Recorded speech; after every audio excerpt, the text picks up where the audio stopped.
maintenant faire un exemple pour l'exercice 10.4. On sait que le sinus de 30 vaut 0,5, que le sinus de 60 vaut radical 3 sur 2.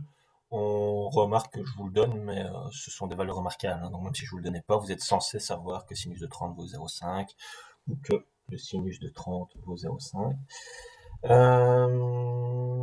J'ai dit deux fois la même chose, mais c'est pas très grave.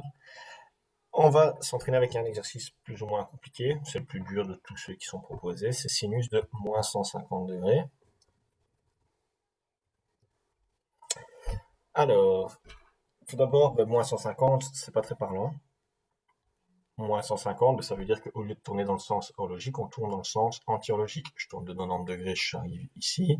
Et puis je dois encore tourner de 60, j'arrive plus ou moins ici. Donc, mon angle de moins 150 degrés, il est ici. Généralement, on travaille plutôt avec des angles positifs. Donc, ce qu'on va faire, c'est qu'on va ajouter un tour. Si à partir de mon représentant, je tourne de 360 degrés, j'arrive au même endroit. Donc, je vais travailler avec non pas sinus de moins 150, mais avec sinus de moins 150 plus 360. C'est tout à fait la même chose. On revient à la même position sur le cercle. Et donc, plutôt que de travailler avec un angle de moins 150, je vais travailler avec un angle de 210 degrés, puisque moins 150 plus 360, 360 moins 150, ça fait 210. 210, c'est dans le troisième cadran, puisque le troisième cadran, ce sont les angles entre 180, dans le mauvais sens, le crochet, ce sont les angles entre 180 et 270.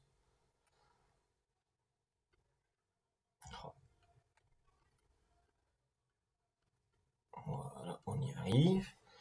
C'est censé être un crochet ouvert. Puisqu'on est dans le troisième cadran, je sais que les angles vont toujours se réécrire 180 plus l'angle associé. Et cet angle associé m'intéresse.